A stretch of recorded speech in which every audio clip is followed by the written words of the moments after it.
தந்தை பெரியார் சதுக்கம் ஒசூர் உள்வட்ட சாலையில் உள்ள வ.உ.சி. நகர் முனீஸ்வர் சந்திப்பு பகுதிக்கு தந்தை பெரியார் சதுக்கம் என மாநகராட்சி கூட்டத்தில் தீர்மானம் நிறைவேற்றப்பட்டு கடந்த 21/1/25 மாநகராட்சி அதிகாரிகள் அலுவலர்களால் திறந்து வைக்கப்பட்டது. அடையாளம் தெரியாத யாரோ பெரியார் சதுக்கம் பெயரை அகற்ற வேண்டும் என பி.ஜே.பி. சங் பரிவார் அமைப்புகள் தொடர்ச்சியாக அரசுக்கு தொல்லை கொடுத்து வரும் நிலையில் எலுமிச்சம்பழம் நறுக்கி குங்குமம் கலந்து பெயர் பலகை அருகில் போட்டுவிட்டு சென்றிருக்கிறார்கள்.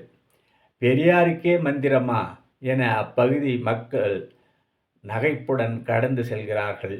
இருட்டு வேளையில் திருட்டு வேலை செய்யும் அநாகரிகவாதிகள் இன்னும் இருக்கத்தானே செய்கிறார்கள்.